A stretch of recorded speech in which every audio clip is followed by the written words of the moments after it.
Thank you so much for having us. I'm actually joined today by Joshua as well. So he'll do a thorough introduction of himself shortly, but we are really delighted to be here and thank you all for your time and looking forward to a fruitful discussion. It'd be great if you could just give me a time check, if you wouldn't mind, maybe 10 minutes before the end and maybe 5 minutes out. I know how busy these agendas can be with such a big day and so many talented individuals together. So if you could just give us a little heads up of when we need to wrap up, that'd be great.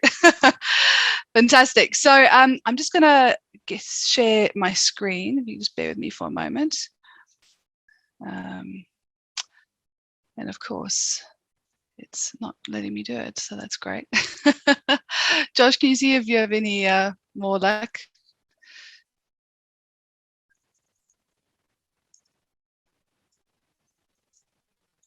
Sorry, I'm getting a permissions error for Zoom. I might just have to allow quickly. Yeah, I think I'm getting the same as well. So many technologies. Hang on, I think we should be okay here. There we go. I think. All right. Hopefully it will allow me to do that now.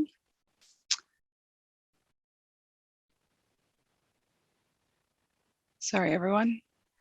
I think it'll make us quit the application and rejoin. Sorry, I think it's a Mac permissions error. Okay, I'll be right back. I promise. Sorry about this. Security's job zero.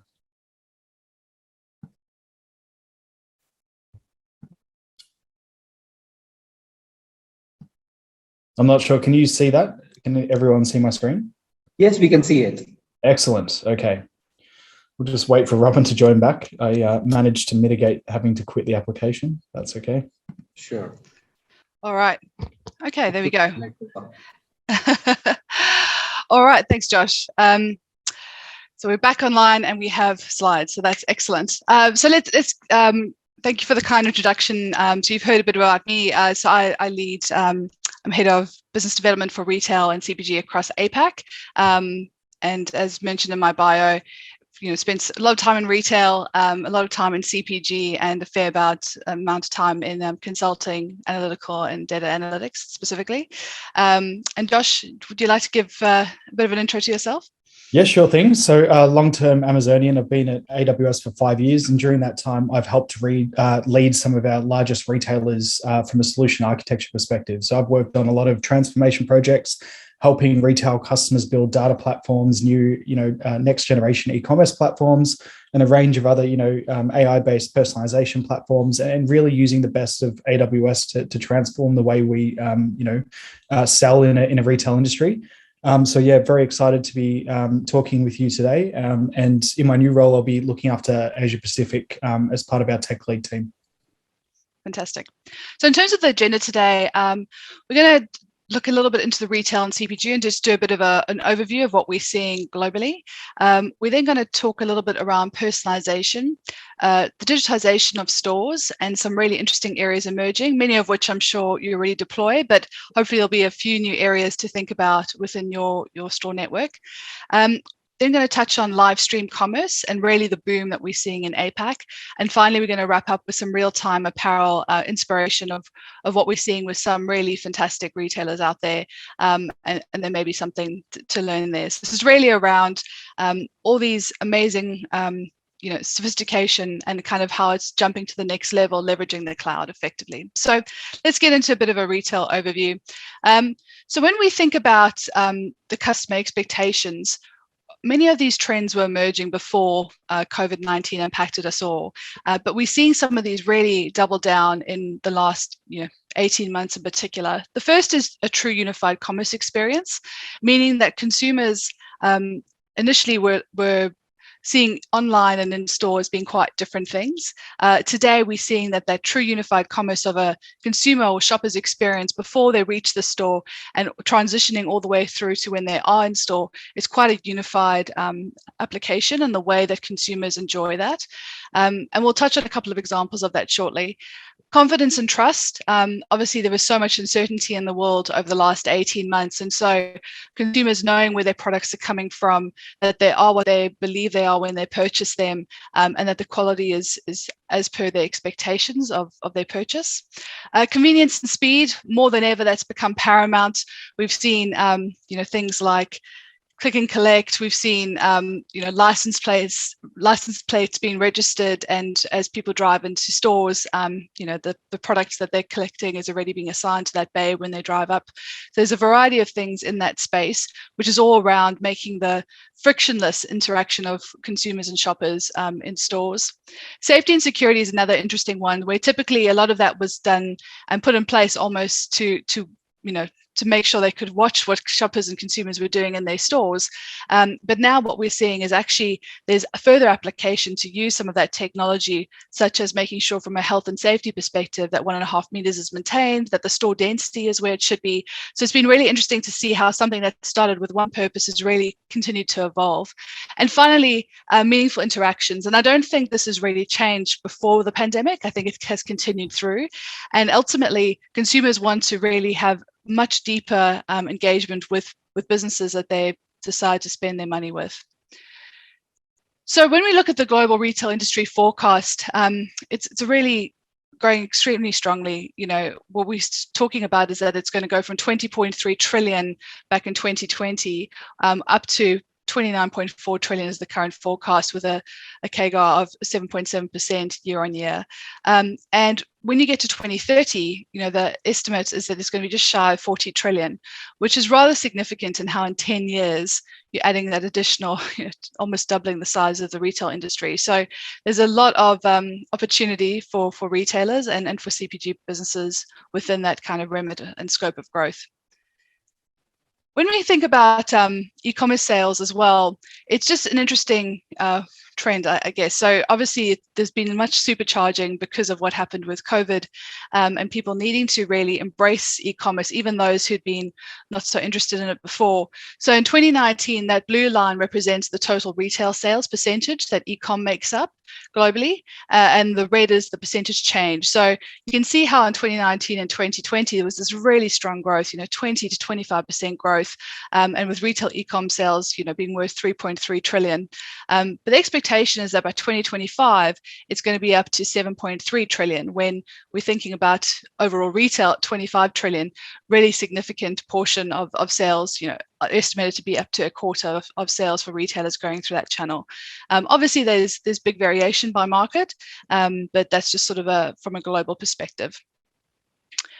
So I think it's always helpful when we just frame up a little bit about what AWS is and where we've come from. And I think this catchphrase, I suppose, really sums it up for me, is that we were born from retail and we build for retailers. And what we combine is the agility of a startup and the experience of an enterprise retail to really support our customers, such as yourselves, to springboard in their ambitions of growth, and taking the lessons that we've tried and tested and making that software and technology available to customers. And there's a massive amount of innovation that goes into that. So for 25 years, we've been innovating in this space, all the way from, when customer reviews seemed like a crazy notion, when we had, that from Amazon Book perspective, through to Prime membership, and all the way through to voice commerce and Amazon Pay and Dash carts, and now through to lockers, where you can ultimately pick up your product when you want it and walk out, and also Just Walk Out, which is another technology that sits within the Amazon family. So lots of innovation that we continue to strive towards there. And when we think about retail specific and solutions that we work with our customers in the retail space, this is just a little bit of a flavor of some of those applications that we leverage using our cloud capability. So firstly, within customer experience and interaction, from personalized experiences and live streaming, which, as I mentioned, we'll touch on a bit today, through to virtual dressing rooms from a fashion and apparel perspective, and even down to more really tiny applications such as custom-made products with personalization really being taken to the next level. Optimization, automation is the second space where there's a lot of different solutions we have. And finally, security and architecture, which, as you know, is table stakes for any sort of IT technology setup. So let's, it's worthwhile just kind of also getting a sense of the scope and scale of which retailers we work with. And we'll come back to some of these use cases I've just talked about in a minute, but more retailers run on AWS than anywhere else. And so I think it's when I joined, I'm kind of new to AWS. I've only been here about 4 months. I was really surprised actually with how many retailers run on AWS. So that just gives you a little bit of a flavor into that space. From a CPG perspective, I just wanted to cover off that briefly as well, because I'm also conscious you have some awesome innovation in the snack space as a business. If you mind just jumping to the next slide, Josh, please. The other way that we support CPGs is around this notion of make, so optimizing product production through smart factories and computer vision. So the applications there and solutions that we work with customers on is ultimately making that the production process optimized when it comes to smart factory, and leveraging computer vision from a quality control perspective to make sure that that technology can support the factories in producing really high quality product. The next area that we focus on is move, in terms of how do we move the products around the network. So intelligence forecasting and planning. So that's really where our AI and ML specialties and partners come into play. And then supply chain control tower. So visibility, traceability is a really interesting space as well. Lots of blockchain sort of projects and things in that space where it's all about, from the sea to the plate, and how you can kind of track the whole life cycle of product from raw goods all the way through to finished product.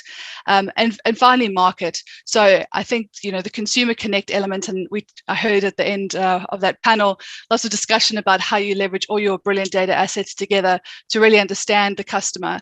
And so I think, it's a fantastic data asset that you have to leverage, but also another opportunity to also think about how do you connect with smart products and so when Alexa or other products are at your disposal, how do customers engage with those, so that your products are the ones being recommended in that area. So just a bit of a taste of some of the CPG customers we work with as well. And there's a couple of case studies which will pepper through this conversation today, so you can get a bit of a feel for that. But first of all, we're going to talk about personalization. And this is, we start off with just a bit of a case study here with Personalize, where we've done it for a really great retailer, Pomelo. So what this drove was a 10% increase in click-through rates, and also an 18.3% increase in revenue. And I'm going to let Josh talk through some of the nitty-gritty about Personalize, just to give you a little bit of a flavor of how this all comes together for us from a technical perspective. So Josh, how does it work? Sure, thanks, Robyn. So as you know, on the AWS platform, there's many multitude of services and products and services that you can consume. Now, generally speaking, the way that you work within AWS is you get to bundle these different services together to create some quite amazing solutions, depending on, how you orchestrate these services together. Now, you've mentioned, that data is a great resource, and, that you should be collecting data about your, your customers, in a platform that's accessible to the rest of your businesses and cross businesses. Absolutely a really foundational part. But one of the things that we've released quite recently in AWS is a service called Amazon Personalized. And what this service is, it's basically a purpose-built recommendation system that allows you to very quickly and without deep level data science skills, be able to build quite sophisticated personalization models to be able to specifically target your individual customers on a market segment of one. Now, this is actually built on some machine learning technology that's been developed by Amazon.com over the course of the last 20 years, as Robyn was alluding to before. And really, what this is that the pedigree of the retail business Amazon being exposed to for your benefit and for your consumption through the AWS cloud platform. Now, Amazon Personalized, basically what it allows you to do is actually use that data that you've captured, be able to feed in real time your customers' interactions from your various channels, such as e-commerce and mobile phones. take that data and actually run it against a machine learning model, again, without the need for deep level data science expertise, and actually be able to provide personalizations in real time to your customers to hopefully increase, basket size conversion, or even through, more like, let's say, asynchronous channels such as targeted email campaigns. To give you a quick example, I think I've got a couple of examples here. Customers are now expecting a personalized experience in pretty much every type of channel that they interact with your business from. So a good way to think about it, and certainly the way that I like to think about it, is that we've trained our customers to expect a different type of user engagement. So you've got digital natives out there, like the likes of Uber and Airbnb and Netflix, that have basically trained our kind of customers and consumers to expect a different level of service from the digital channels that they interact with. So we're not just competing against other kind of bricks and mortars retailers anymore, but we are really competing for that, customers' attention. So being able to implement personalize, what we can do is very quickly start showing relevant and specific pointed recommendations to our customers, no matter what the channel. A great example and one of the core use cases is being able to recommend similar items. So if you can imagine, in whatever channel it is that you're targeting your user through, being able to adopt in real time, if a customer, let's just say, is clicking on a watch or sunglasses, being able to find products or similar products and services, not necessarily that are just the most popular, but that are based on what those individual customers are interacting with. So, in terms of styles and also, similar types of products. Another example is when a customer searches on a platform for, whatever it is that they're looking for, we also want to be able to start personalizing the results that they see back. So being able to automatically, based on those user interactions, take those search results and actually re-rank them based on what the propensity is to buy for that individual that you're trying to sell to. So a good way to think about this, and I'm not going to go into the details here, but you again don't need deep level data science expertise here. That's the benefit that AWS brings to you. The ability to basically collect the data, feed it into Amazon Personalize, and then use a digital user engagement tool like Pinpoint to make sure that you're delivering the right message at the right time to the right customer in the channel that they prefer. Robyn? Great, thank you. So next we're going to touch on digitalization of the stores and talk through a couple of journeys of how this can come to life with stores. So we just jump to the next slide. Thanks, Josh. As we mentioned earlier, with the rise of e-commerce, coming up to 25% or so from a global level, the expectation of consumers for that unified commerce being able to seamlessly transition from browsing at something about your store at home to then coming into your store to then interacting at your store has definitely stepped up in terms of broader expectations. So there's a few ways, so digital, the way customers are currently using some of our services and the cloud in general is the massive rise of interactive video services, which we'll touch on a little bit. Particularly in APAC, there's been such a huge extreme growth in that space. It's been really interesting. There's this middle ground, which is where for both physical and digital, you've got augmented reality, but also personalization and recommendations, which can apply both to their interactions online, but also to in-store. And then within the physical store, real-time store monitoring, smart store applications. And I'm going to touch through a whole bunch of different opportunities, some of which you may have leveraged and some you may be thinking about still. Of course, that's not an exhaustive list. So this, if you just bear with me, we're just going to pretend we're in a fashion and apparel store to demonstrate this. Appreciate that your retail network looks a little bit different, but there's a variety of different use cases in terms of the typical retail store, which brings together mobile, computer vision, robotics, voice, Internet of Things, and augmented reality as well. So let's walk through the store and talk through the different areas. So first, in terms of checking into a smart store, if we could just jump to the next slide, please, Josh. Thanks. So when the customer enters the store, they can check in. And with that, on their mobile phone, they can basically use your local app or scan a QR code to take them there. And basically, the customer voluntarily is checking in, but it means that you can then interact with the store dynamically as you walk into the store. From here, next slide, thanks, Josh. there's opportunity to scan products when you're in store and really get that next level of detail about them live, as opposed to reading back, so it allows suppliers to be able to engage through your app and so on. But there's also a variety of other options where geofencing can also trigger those apps to function, where suddenly you get opportunities to engage with it. And we'll talk about the Nike example in a little bit to explain how that comes to life. Next slide, thank you. Then we spoke a little bit about computer vision. So basically through what they, as they browse around, you can collect that data from a store perspective and enhance what you know about these customers, but also, link it through to the app. So, you see there, upload a selfie to access personalized in-store experiences. So you can kind of understand more about your customer base, as well as another opportunity that some customers are looking into. Next slide, thank you. And then, of course, there's targeted recommendations. So leveraging the personalization aspect we spoke about, where based off what previously you've purchased in store, there's opportunity for the app to kind of suggest product that's in store there and in your size as well, that you could then potentially pick off shelf and try on.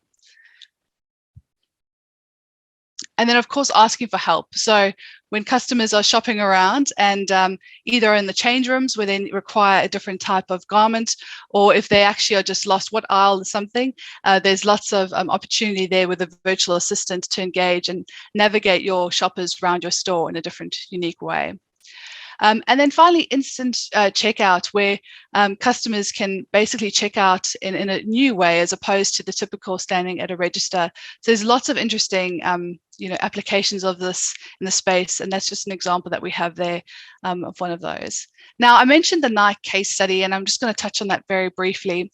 So Nike is a great example of, they've got some amazing stores around. There's one in Fifth Avenue in New York, and you have it's entirely personalized experience. So not only can you obviously browse their range before you go in store, but with the geofencing, it triggers a whole bunch of a sequence of events as you get close to their store if you have their app, including things like being able to find the products that you want and whereabouts in the store they are and their size, but also being able to instantly check out through the app if you purchase something in store. And lastly, being able to even get a QR code that allows you to go and pick up the reserve pickup if you've shopped ahead of time before you've got to that store. So you'll see those lockers there in that bottom right-hand corner. So lots of very cool technology there. Next, we're going to talk about live stream commerce. So some interesting facts here. So in 2019, 100,000 brands during Singles Day participated in live stream, and it drove $2.9 billion in sales. So 62% of Chinese internet users have joined live streams, which I find just mind-blowing. I think Josh and I saw recently that someone sold lipstick within 12 hours in China for $2 billion. They sold in 12 hours, which is quite extraordinary through live commerce. And we've seen that trend emerge more and more. So from China, it's moving into Japan and South Korea very strongly, but also many other countries as well at the moment. So it's kind of bringing together what is old is new again in a way, with the home shopping network effectively being brought into a digital channel and to a whole new age group of consumers, where it's kind of blending entertainment, but also being able to dynamically engage with their audience, which is fascinating. So through these live stream commerces, not only are they talking about the product, you can purchase the product, and you can do comments, and they can respond to you as well, which is pretty cool. So we'll see here the market is estimated to be worth $30 billion in 2016, and is expected to reach $70 billion by 2021 and $184 billion by 2027, which is just extraordinary growth in a very short amount of time. Here's an example of another great event, which was the Levi's event that was run. And so that reached almost $140 million of turnover, which was a 400% increase versus 2019. So, so you'll see the examples of where you can buy the shorts that they were talking about and so on. But what's really important for this, and this is where the cloud comes into it, is the latency. So making sure that how the talent, I guess, can interact with their their end customer in a live way, answering questions about the product, responding to likes or feedback that they get, and of course for a consumer, being able to actually ask the live talent to do things for you as well has also been one of the benefits that has been enjoyed through this new way of shopping.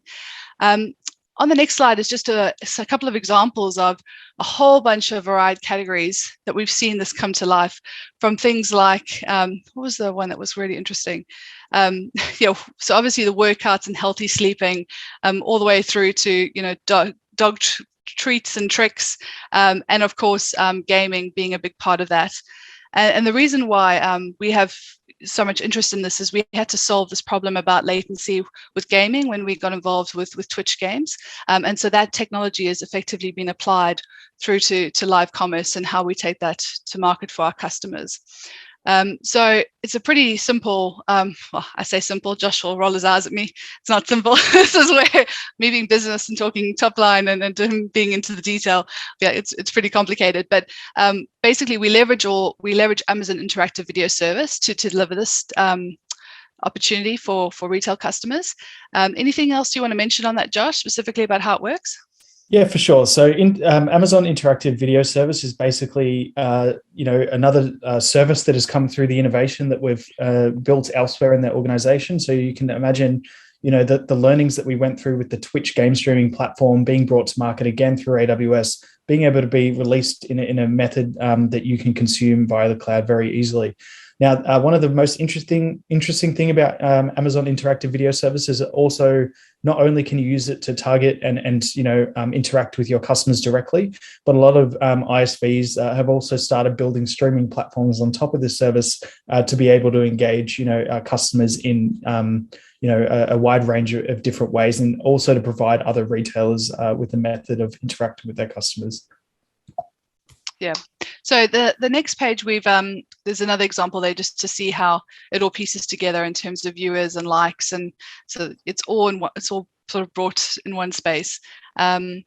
So very, very interesting. This is another example from a case study perspective where Trip.com, if you wouldn't mind just jumping to the next slide, thanks, Josh. They ran a Dream Now, Trip Later, and so basically what they did is they went to 5 travel hotspots around the world, and they would live stream video content highlighting the area's top attractiveness and hotels. And basically that wouldn't have been possible, even 5-6 years ago would have been really difficult. And then customers could ask questions about it and obviously get excited by the opportunity to hopefully travel there in the not too distant future. So it was a pretty interesting application of this, and I encourage you to think about what could something like this mean for your business in terms of doing things differently. And finally, real-time retail. So this is fascinating, and we're seeing it a lot in fashion and apparel. And I don't think food and grocery is too far behind in some instances.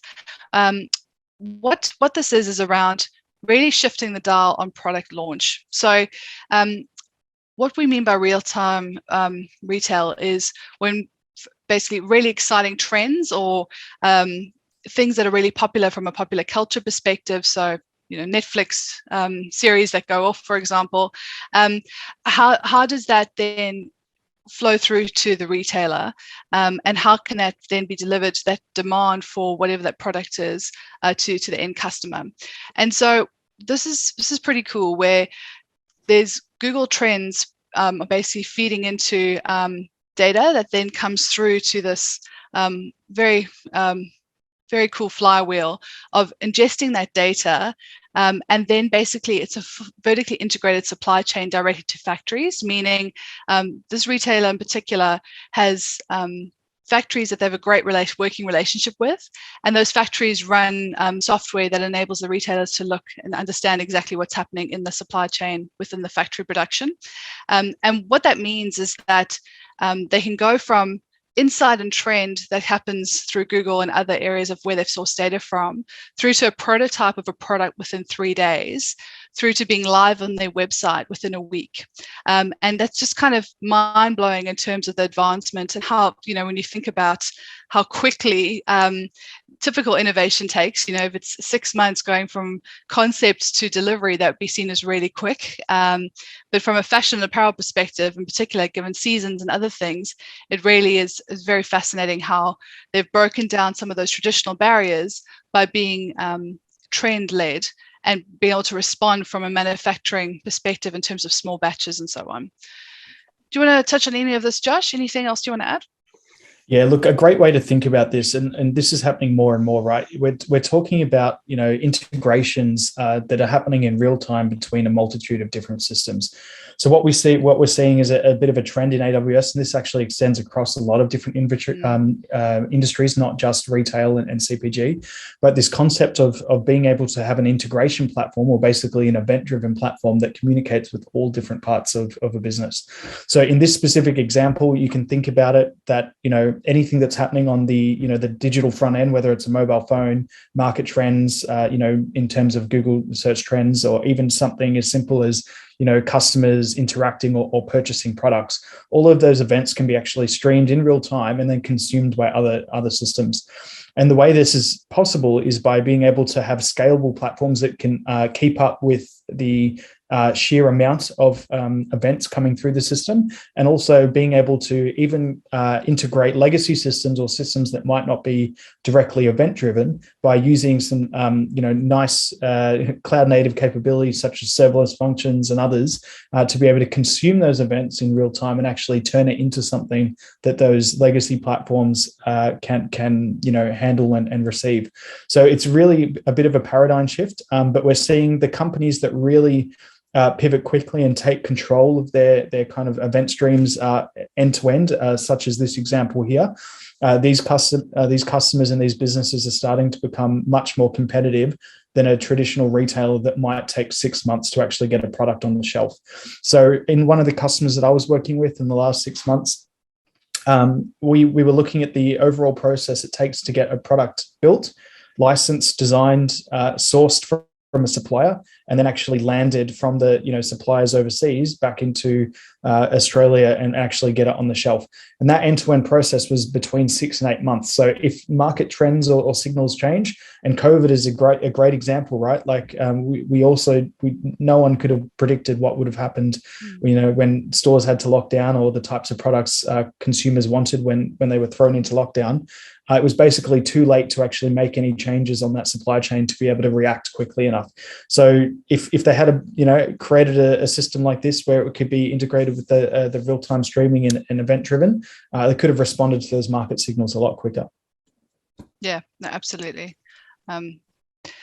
Yeah. So here's an example of one really impressive retailer who operates in this space. And I think some of the other things we just spoke about, the live streaming and other things, the way that they interact and bring that in, you'll see that they're streaming retailtainment, I think is how we say it now, and design competitions and a whole bunch of real interesting content that sits behind all the thousands. I think they talk about there 1,000 new arrivals hitting their app a week in terms of new products. Is just a really interesting engagement model for customers. So definitely one to keep an eye on. In terms of basically all the content that we've raced through today, that brings us to the end of our presentation for today. So thank you for your time. If there's any questions, happy to take them. But that's all we're going to chat through today. And there's much more, but we just went to the top surface in terms of what we thought would be useful for this group. See a question. We have a question from Yazad. Is Amazon Interactive Video Service available in India? I understand that Chime is not available for business customers in India. I'm not sure specifically. Interactive video service is relatively new. It's only just recently been launched. So we'll have to check the availability in the Mumbai region and other Indian regions. That being said, I don't think it's something that you couldn't leverage out of another region quite easily. It's not like, for example, Amazon Connect, where you have to have local phone numbers and things of that nature. you could probably leverage a nearby region just as easily and still have suitable latency between the customer and that video stream. So we could certainly help you assess that if required. Yeah, hi Josh. This is Amitav here. Any queries in terms of services that you think is currently not available in Mumbai region? We are willing to work with you, and we are working with many customers to launch them quickly enough. That should not be a constraint in terms of our discussion, if that's a concern going forward. Yeah, certainly. Thank you. Appreciate that. I'd say probably the only one that we've had a challenge with operating out of the India region is probably Amazon Connect, which is another great service that a lot of retailers like to consume for their customer service. But that really is due to the limitation of having a local-based customer service number. So pretty much anything else, I feel like we shouldn't run into any major challenges. But happy to help you work through any of those that do present themselves. I just have a question, Robyn, Joshua. In terms of putting together a live stream commerce platform, how much is the effort which goes on in terms of getting the platform ready and in terms of getting the backend, which is from the customer's side, customer for you, which is our side? What is the ratio of difficulty in terms of getting this both together? Great question. So I might take that one, Robyn. So the great thing about interactive video service is that the whole entire point of it is to reduce the heavy lifting on actually building that streaming infrastructure and actually running the stream itself. So it takes the heavy lifting out of, being able to have customers come to the platform, log the comments, be able to interact with the stream itself. So basically that package is what usually takes the bulk of the time. So what this service allows you to do is actually focus your efforts on the customer experience side of things, which is basically what's the look and feel, how you actually targeting those, customers that you want to interact with. And then also what are the products and services that you're actually going to show through. And obviously the live talent that's actually running the live stream. How do you focus on those things while AWS takes care of the heavy lifting on the broadcast side of it for you? Okay, thanks.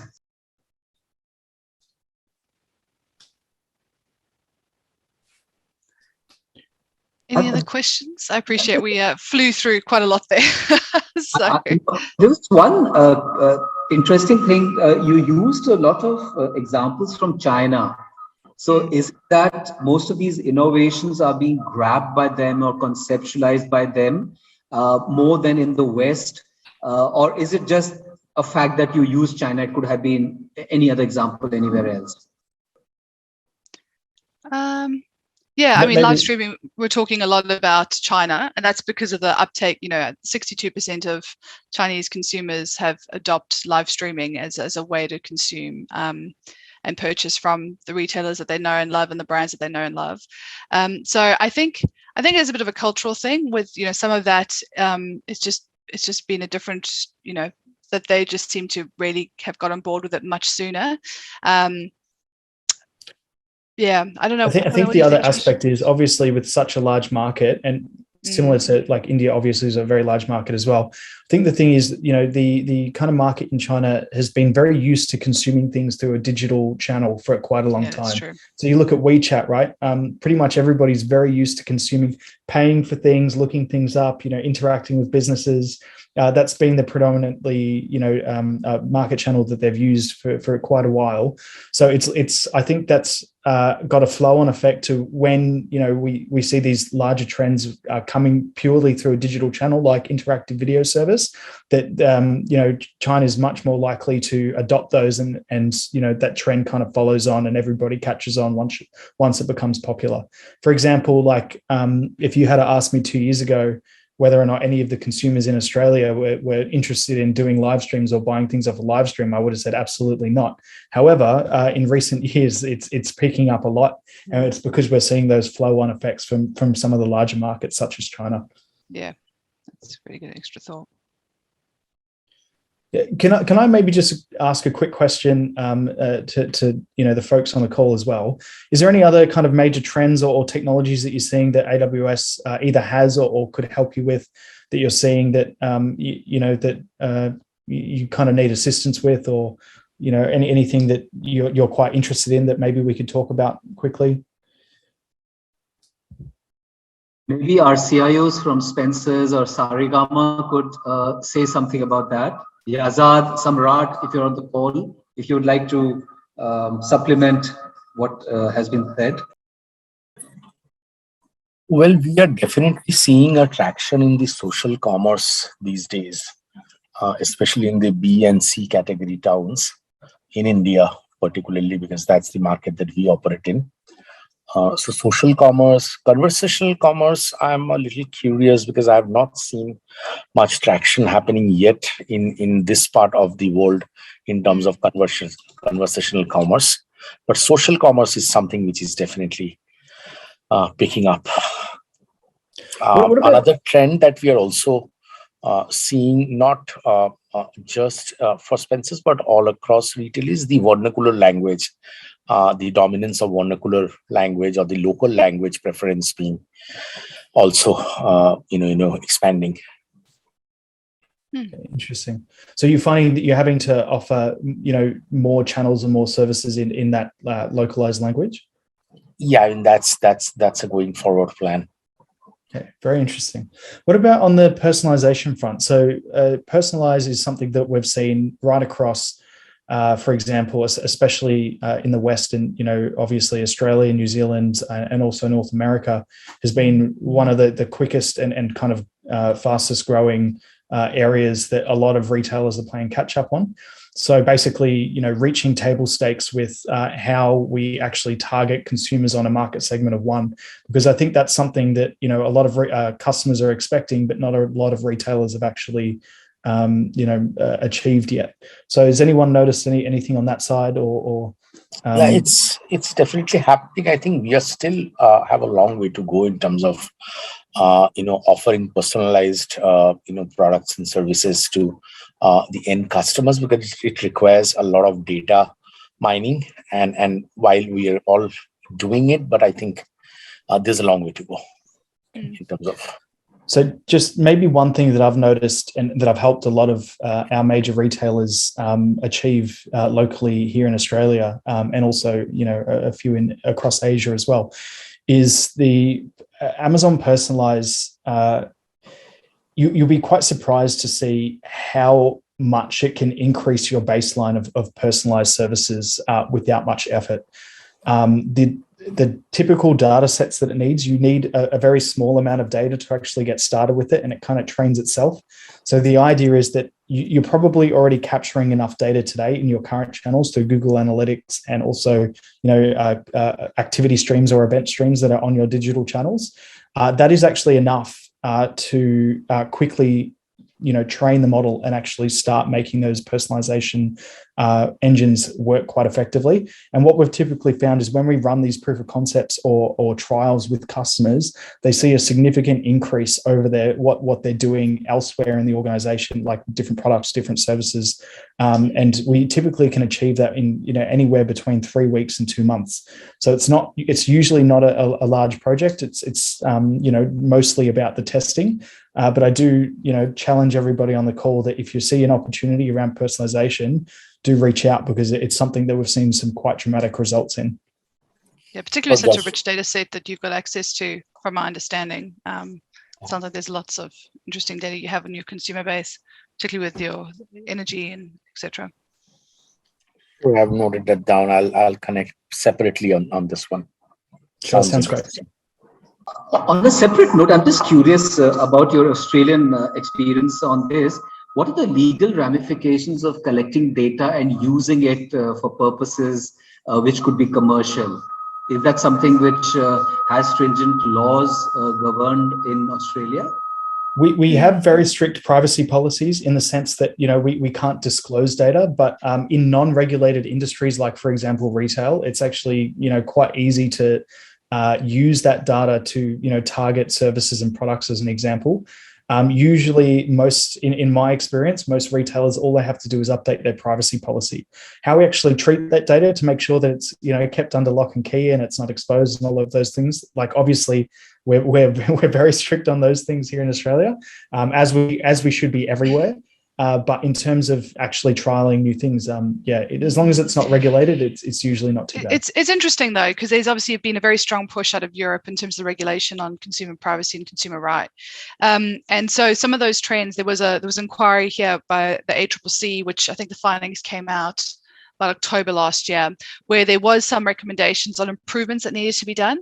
So things like linking transactional data when the loyalty card wasn't being used, but using their debit or credit card to keep linking those transaction purchases was seen as being one step too far. And so some of the big retailers here have now decided to stop doing that. But obviously it creates some challenges in terms of the sample size and how they scale and understanding of the consumer, segmentation and so on. But broadly, I think, it's an aggregated level to inform better decisions, all for the benefit of the consumer, as well as they have, as Josh mentioned, the terms and conditions in place. That's kind of how they're working around it at the moment. But it'll be interesting to see how the consumer right that's going on in the UK and cookies being absolved and all sorts of things there, what that means and how that flows on across the region. So what is the current status in India with that at the moment? We are moving towards stricter laws, and there's a lot of regulation which is probably going to get legislated very soon, and they'll probably follow the European example on data privacy, etc. So it's going to be much stricter than what it is just now. Yeah, I think what a lot of organizations are starting to do, especially the ones that do operate in Europe, is obviously adhere to GDPR, but obviously includes the mechanisms to be forgotten, basically. So give customers the opportunity to opt out if they want to, and also give customers and consumers the option to delete their data as well. So I think it's more of a be responsible and kind of don't be creepy, as a lot of companies like to say. But I think it is making sure that those mechanisms are available from the get-go. I think that takes us to our time. I think we may have pushed the friendship, maybe overrun the agenda a little bit. But yeah, thank you sincerely for your time. And of course, please reach out to Amitav if you've got any follow-up questions or anything you'd like us to come back and chat about. More than happy to do that for particular businesses within the organization. But thank you for the opportunity to chat to you today.